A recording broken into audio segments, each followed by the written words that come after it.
Bonjour à toutes et à tous et bienvenue dans notre nouvelle édition de On ne vous dit pas tout. Le G7, le sommet de Biarritz, se termine.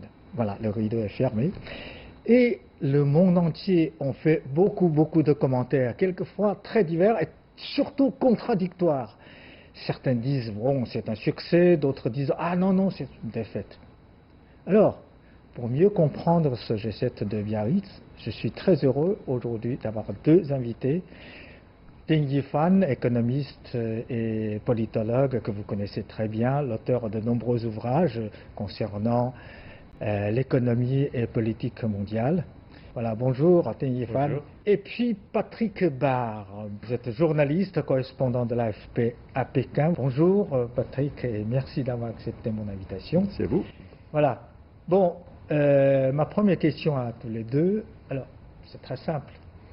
C'est un bon sommet qui a réussi ou bien c'est un sommet qui n'a résolu rien du tout alors, qui est-ce qui veut commencer? Le président Macron, qui était l'hôte du sommet, a eu la bonne idée de faire en sorte que les attentes soient assez basses.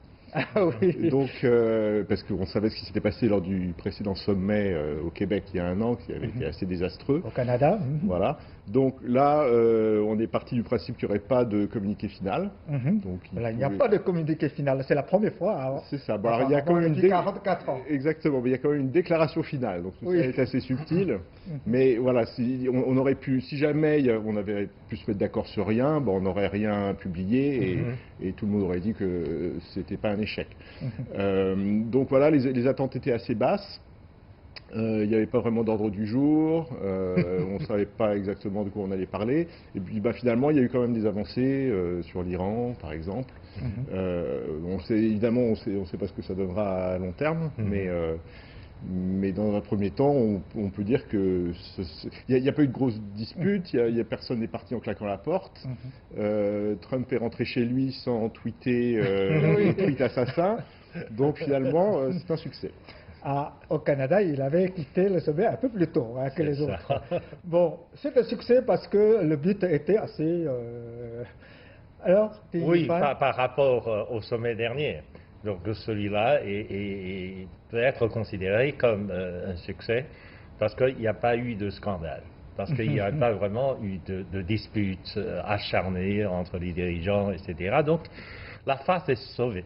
D'une certaine manière, la face est sauvée. Et finalement, la face est sauvée, mais il n'y a pas vraiment de résultats concrets. L'Iran, donc le ministre des Étrangères iranien a été invité, mais visiblement, la rencontre entre les dirigeants et le ministre iranien des Affaires étrangères n'a pas eu lieu. Parce que Donald Trump était un peu écarté, le président américain était écarté, et il n'y avait pas vraiment une rencontre pompeuse entre cela. Donc c'est un peu bizarre. Donc il y a d'autres représentants d'autres pays qui ont été invités, qui ont eu des rencontres un peu hasardeuses avec les dirigeants des sept. Mais finalement, si on regarde la déclaration du président, etc., il n'y a pas vraiment de contenance vraiment importante. Oui, il faudrait se rappeler que le mécanisme de G7 a été conçu comme une plateforme importante pour discuter des politiques macroéconomiques, parce qu'il a été inventé tout de suite après le premier choc pétrolier. Donc, il a été inventé pour que les dirigeants des grandes économies se réunissent et débattent les politiques macroéconomiques. Mais cette fois-ci, en fait, si on regarde ce qui se passe en Europe, ce qui se passe aux États-Unis, ce qui se passe dans le monde, il y a la guerre commerciale, il y a la récession, la menace de la récession mondiale, etc. Mais personne n'en parle. Mais on a quand même tombé d'accord sur l'incendie de forêt de l'Amérique du Sud. On a même voté un budget pour le sauver. C'est quand même un succès, non? Oui, tout à fait. Pour revenir effectivement sur les origines du sommet, ça n'a jamais été conçu comme une espèce de de forum formel qui va prendre une décision juridiquement contraignante. Au départ, c'était simplement mettre des chefs d'État ensemble. Oui, c'est Giscard d'Estaing, le président français. Voilà, et ce qui était à mon avis une bonne idée, c'était juste faire connaissance et puis essayer de parler dans un cadre un peu décontracté. Après, autour d'un feu, tout le monde parle. Ou dans la piscine, enfin, c'était... et ça s'est perdu, je pense que c'était une très mauvaise idée. Et là, d'après ce que j'ai vu, les images qu'on nous a montrées du sommet de Biarritz, on a essayé, je pense, de revenir un petit peu à ce cadre beaucoup plus informel, beaucoup plus détendu. Quand on les voyait dans la salle de réunion, c'était une petite salle. On a l'impression qu'ils étaient un peu comme en train de déjeuner au bord de la mer, c'est ça. Une ambiance très détendue, un peu une ambiance de vacances. C'est peut-être ça qui a permis justement qu'il n'y ait pas de clash. Et voilà, moi, mon sentiment, c'est que on ne devrait jamais attendre du G7 quelque chose de miraculeux. Voilà, c'est pas ça le but. Et effectivement, d'être arrivé à ce que Trump aussi s'accommode un peu à ce jeu. Voilà, et surtout convienne, par exemple, sur le cas de l'Amazonie, qu'il y a effectivement des problèmes écologiques dans le monde, ça, c'était pas gagné d'avance, puisqu'il n'est pas connu pour son souci écologique. Oui, même dans les médias, hein, moi, j'ai remarqué que, vous voyez, les médias monde entier n'ont pas concentré sur les grands sujets, justement, que vous avez évoqués tout à l'heure, mais sur d'action personnelle entre Donald Trump et Macron, surtout le président brésilien qui avait se moqué un peu de l'âge de la première dame française. Et c'était assez bizarre, non, Teifa? Pourquoi les gens concentrent sur les détails En fait, oui, mais la rencontre des dirigeants des pays qui étaient les plus importants du monde, oui, qui sont les plus très sérieuses aujourd'hui. Les 7 pays quand même les plus riches du monde, non? Ça a été. Non, parce que le mécanisme a été inventé dans les années 70. Et dans les années 1970, c'était vraiment la grande partie de l'économie mondiale. Donc c'était les pays les plus riches, c'était l'économie les plus importante du monde, et leurs décisions avaient des effets importants sur le monde, ce qu'on appelle des effets de débordement, parce que ça a des effets divers. Alors qu'aujourd'hui, cette pays représente plus que 40% du PIB mondial. Alors qu'en 70, c'était au moins 60%. Enfin, non, à l'époque, c'était 80%. 80% de l'économie mondiale. Oui, c'est... Alors, apparemment, tout à l'heure, vous avez dit Macron a mis l'objectif assez bas, mais quand même, avant le sommet, il a invité, par exemple, Poutine à visiter la France. Apparemment, il voulait élargir un peu G7.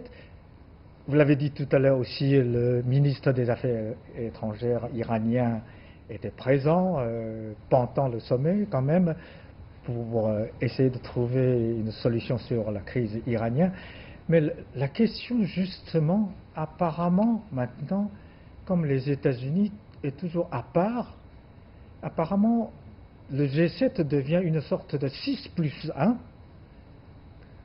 On ne peut plus trouver des solutions, puisque l'Europe et les États-Unis ne sont plus sur la même longueur d'onde.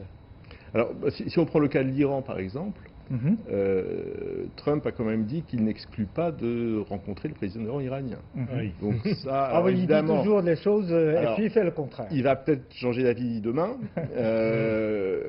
mais c'est quand même quelque chose de tout à fait inattendu, et je pense que personne prévoyait il y a 3 jours qu'on pourrait en arriver là. Donc c'est quand même... un succès de ce G7. Oui, c'est quand même un signe d'optimisme. Après, voilà, bon, c'est très difficile de savoir si ça va se concrétiser. Mais bon, rien n'est impossible. Hein. Trump a bien rencontré Kim Jong-un. Donc pourquoi pas rencontrer le président iranien. Tout est ouvert. Du point de vue de la Chine, apparemment, Trump n'a pas réussi à convaincre les 6 autres pour former un front dans cette guerre contre la Chine, et guerre économique, bien sûr, commerciale. C'est très risqué parce que Trump est en train de menacer aussi d'autres partenaires. L'Europe ne fait pas exception. Parce que Trump a toujours menacé, la France d'ailleurs. Le président Macron avait voulu imposer une espèce de taxe sur l'économie numérique, sur les entreprises américaines qui sont géantes, qui ont le monopole du marché européen, etc. Et le président Trump a répliqué, disant qu'on va prendre des mesures de représailles en taxant le vin français. Donc il y avait déjà une dispute commerciale. Parce que la France veut taxer les produits numériques américains. C'est ça. Elle a commencé à le faire.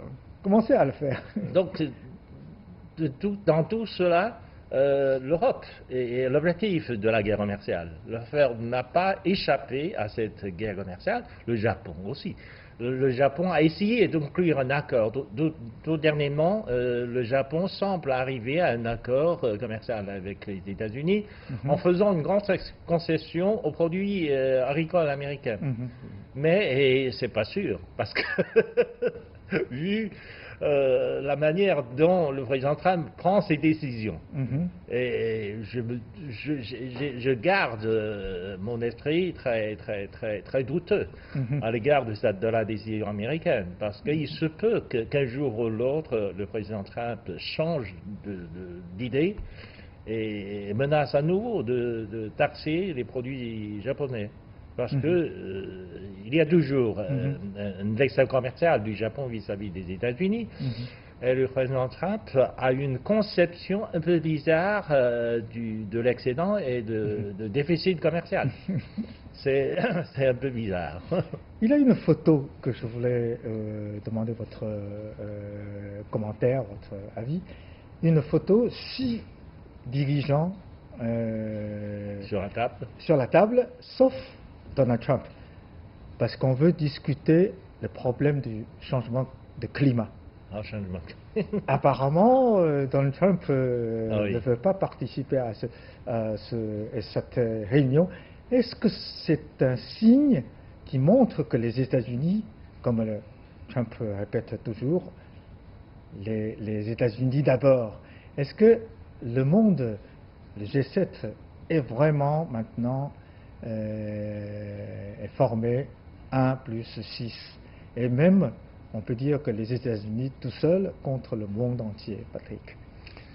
Je crois que dans la tête de Trump, il n'y a pas d'amis ni d'ennemis. Comme il a dit lui-même, c'est America First, l'Amérique d'abord, et après, il ne connaît que des rapports de force. Donc, ce qui m'a frappé, par exemple, c'est ce qu'a dit le Premier ministre britannique, Boris Johnson, justement à propos de la guerre commerciale avec la Chine. Il a dit, nous, on est contre les droits de douane et on est pour la paix commerciale. Alors qu'il est quand même, a priori, le plus proche allié de Trump au G7. Ils sont sur la même longueur d'onde, sur des tas de choses, enfin, ils se ressemblent même. Et donc, c'est assez intéressant d'ailleurs de voir la situation politique de la Grande-Bretagne, parce qu'elle quitte l'Union européenne, mais elle a à la fois besoin d'un accord commercial avec les États-Unis et d'un accord commercial avec la Chine. Et donc les Anglais sont très mal placés, parce qu'ils peuvent se mettre mal ni avec l'un ni avec l'autre. Les deux, la Chine comme les États-Unis, leur promettent un accord commercial très intéressant, mais il reste à voir si ce petit pays va arriver à faire valoir ses intérêts, maintenant qu'il ne fait plus partie de l'ensemble européen. Et donc, pour revenir à la question, est-ce que c'est 6 plus 1 je pense que oui, on peut le dire. On peut le dire. Sur la question du climat, c'est évident. Enfin, c'est évident. C'est même tous les pays du monde quasiment contre les États-Unis, malheureusement. Oui.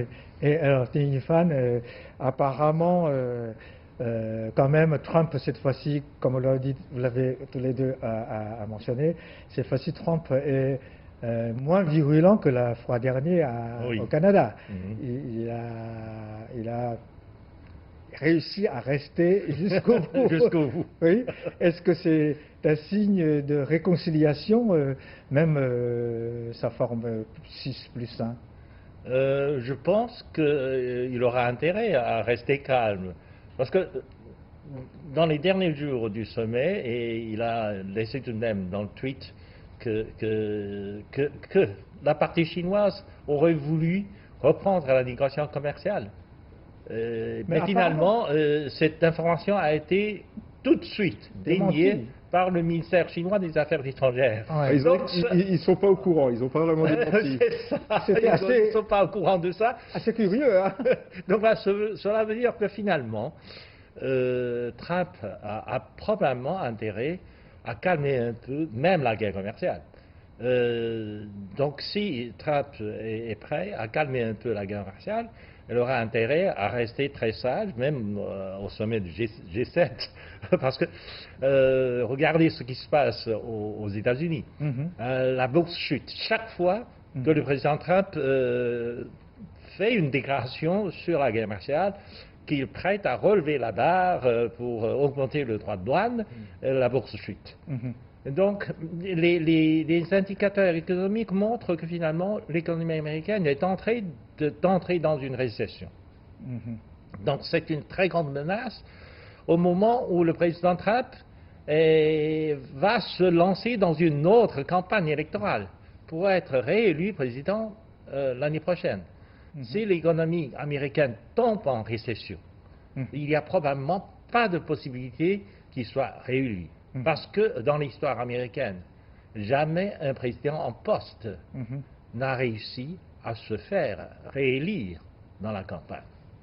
Même le président George Bush, George Bush père, à l'époque, il avait une grande réputation internationale. Tout le monde pensait qu'il allait gagner son deuxième mandat. La guerre contre l'Irak. Il avait gagné la première guerre du Golfe. Et puis en plus, il a fait payer la guerre par les Alliés, par l'Arabie Saoudite, par les Européens, par les Japonais, etc. Et les États-Unis ont gagné la guerre, mais aussi ont gagné de l'argent par la guerre.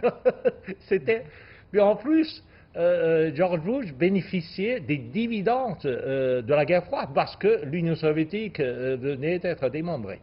Donc les États-Unis étaient vraiment la réputation du président George Bush était au sommet. Et il a échoué dans sa campagne électorale face à un gouverneur d'Arkansas, d'un État que personne ne connaît. Et finalement, Bill Clinton a réussi à gagner l'élection électorale grâce à un mot d'ordre, à un slogan très simple.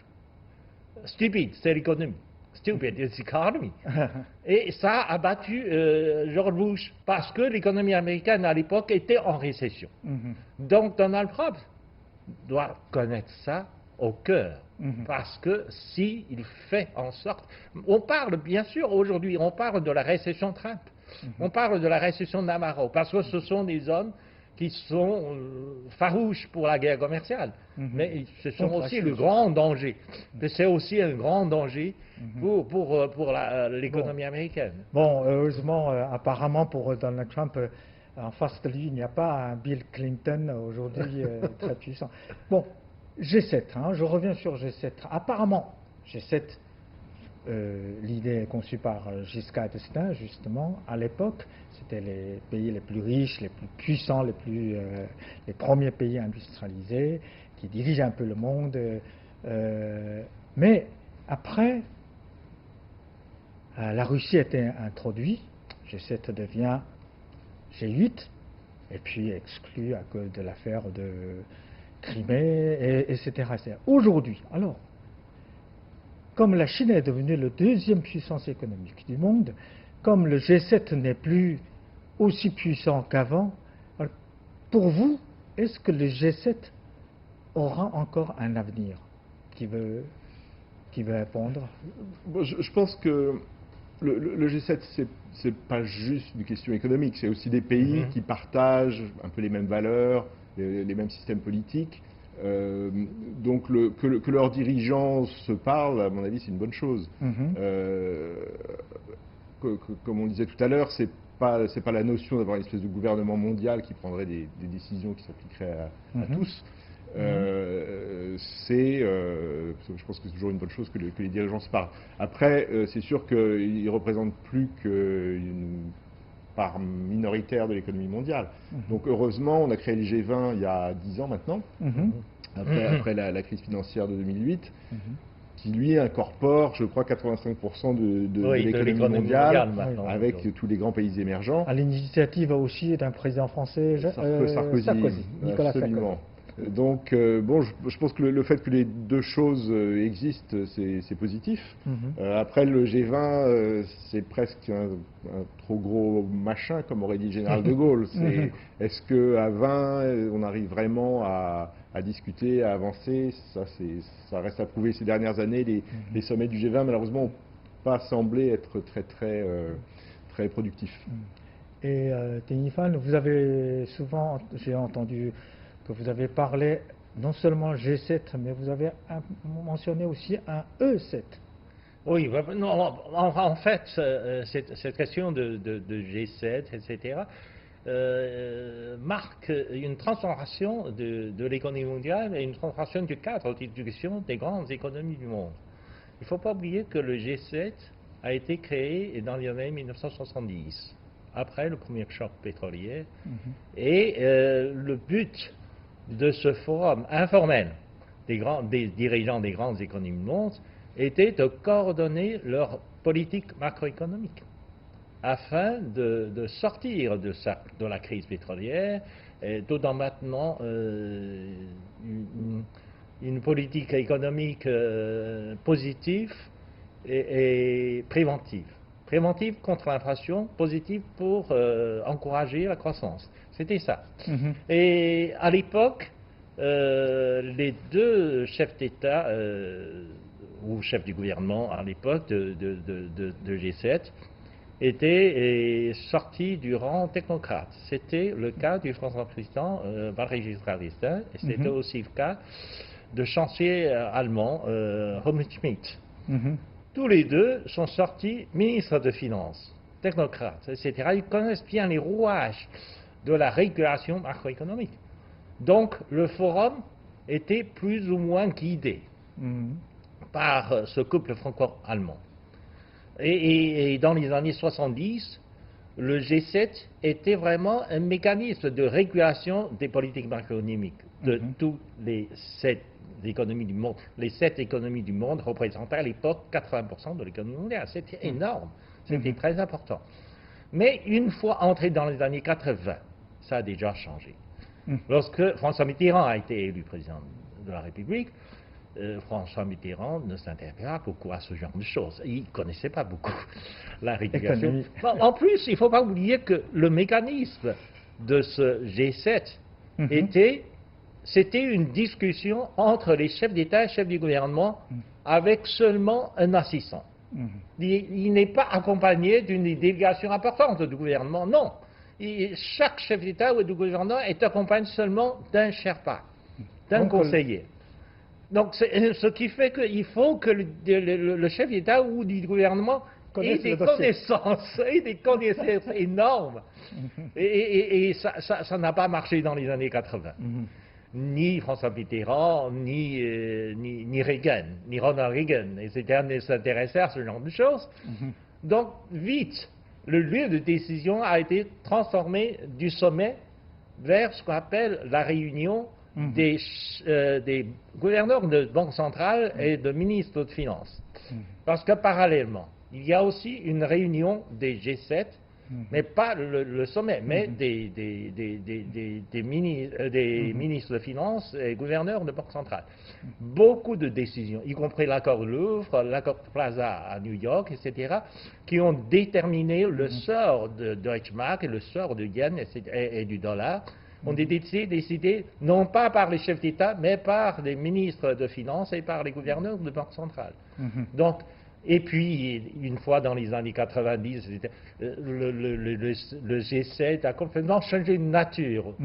Parce que le sommet ne prend plus de décision. Voilà, donc il ne sert plus à rien alors. Mais d'une certaine manière, mais c'est surtout lorsque la Russie a été inclus dans le G7. Le G7 s'est transformé en G8. C'est devenu un forum de conversation. Un forum de conversation de déclarations qui ne servent vraiment à rien.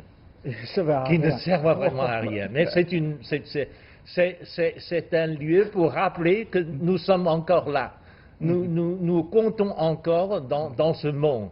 Oui, mais il y a une grande différence parce que, à part ce qu'on appelle le G7, les grandes économies, les économies développées, il y a ce qu'on appelle un autre groupe qu'on appelle le E7. E7, c'est les pays BRICS, 5 pays de BRICS, plus l'Indonésie et la Turquie, ce qu'on appelle les 7 émergents. Donc la Chine, le Brésil, l'Inde, la Russie, l'Afrique du Sud, l'Indonésie et la Turquie.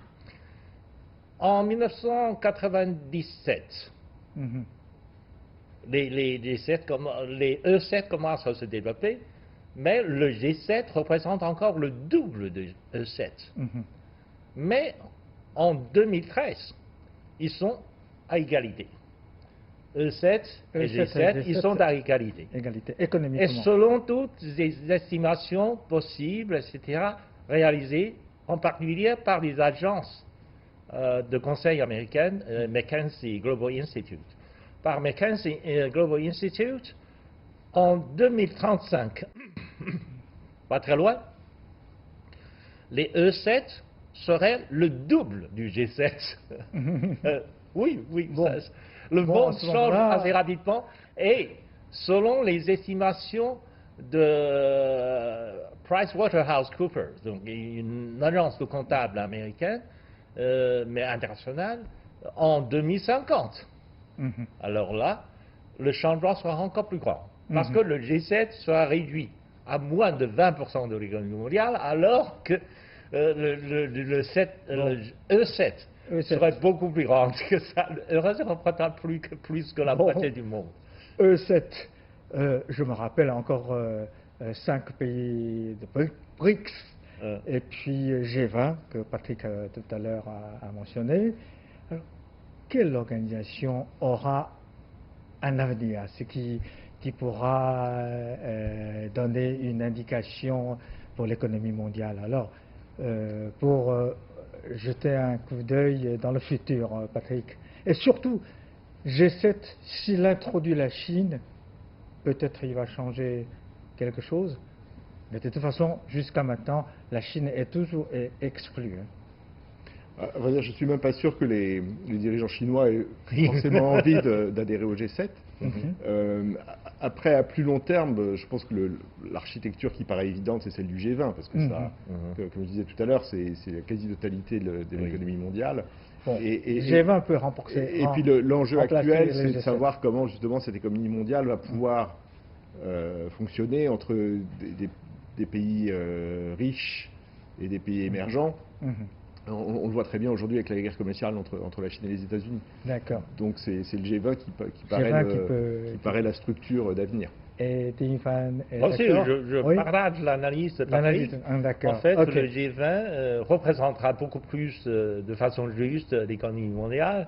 Il y a, oui, les voix sont représentées, mais en plus, les économies les plus importantes du monde sont représentées, et un accord ou un consensus de ces 20 économies du monde aura un impact inouï sur l'économie mondiale. Oui, des décisions importantes ont été prises. Il ne faut pas oublier que les décisions les plus importantes ont été prises au sommet de G20. Vous avez mentionné une question qui est très importante, que le monde entier doit faire très attention. G20 peut-être sera notre avenir. Bon, merci beaucoup Patrick, merci beaucoup Tinifan, merci pour vos analyses qui sont très intéressantes d'ailleurs, et merci pour votre patience et à la prochaine.